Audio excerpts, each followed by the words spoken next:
देखिए क्लास 10 की एक्सरसाइज 5.3 का क्वेश्चन नंबर 8 है। क्वेश्चन में हमसे यहाँ पर बोला गया है find the sum of first 51 terms of an AP whose second and third term are 14 and 18 respectively. तो क्वेश्चन में हमसे यहाँ पर बोला गया है कि हमें एक एपी की 51 टर्म का सम फाइंड करना है।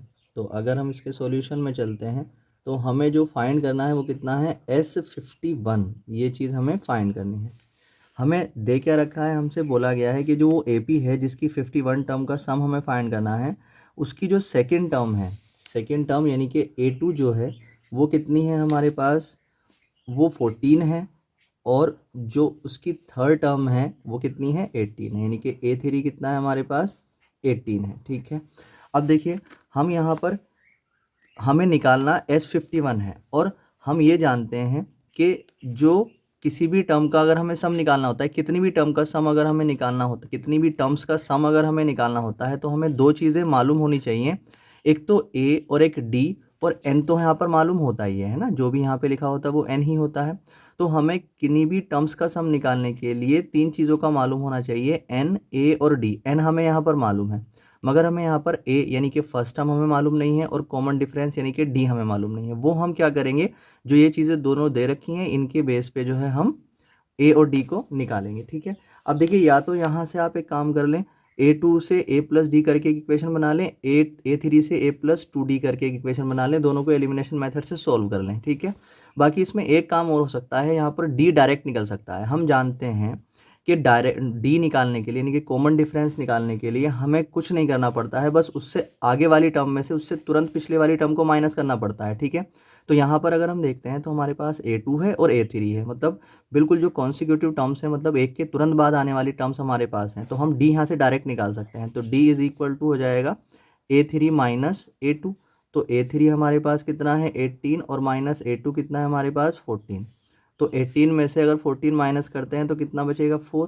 तो डी हमारे पास यहाँ पर आ चुका है। अब बस ए की वैल्यू निकालेंगे। ए की वैल्यू हम कैसे निकालेंगे, जो ये डी आया है ये किसी भी, यहाँ पर देखिए A2 ले लीजिए, यहाँ पर A2 इज इक्वल टू 14 था।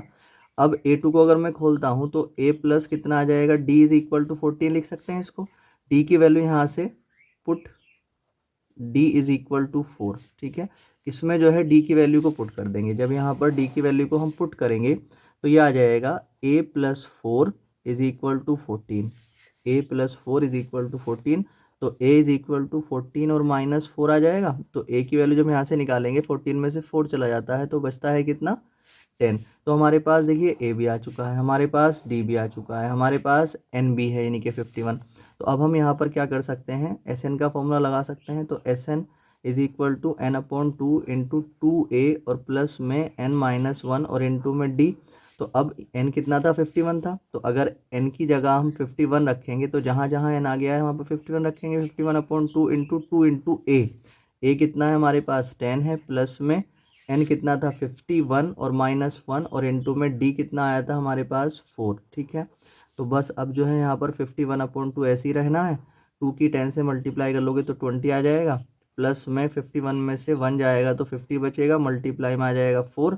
और यहाँ पर अगर हम देखते हैं तो 51 अपॉन 2 ऐसे ही रहा, मल्टीप्लाई यहाँ पर 20 को आप ऐसे ही रखें, प्लस में 4 पंजे 20, 200 हो जाएगा। ये हम देखेंगे इसको आगे लेकर के तो ये कितना आ जाएगा, 51 अपॉन 2 और मल्टीप्लाई आ जाएगा 220। 2 से ये कट जाएगा 110 टाइम।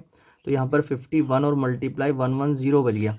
ठीक है, अब जब इन दोनों की हम मल्टीप्लाई करेंगे तो ज़ीरो तो आ ही जाएगा ये वाला। तो 11 से 51 की कर लो, ये वाला ज़ीरो मैंने पहले लगा लिया। 11 वन ज़ा 11, कैरी 1 बचेगा, 11 5 ज़ा 55 और 1 56। ठीक है, तो ये इनकी 51 टर्म्स का सम आ जाएगा, ये इसका आंसर आ जाएगा।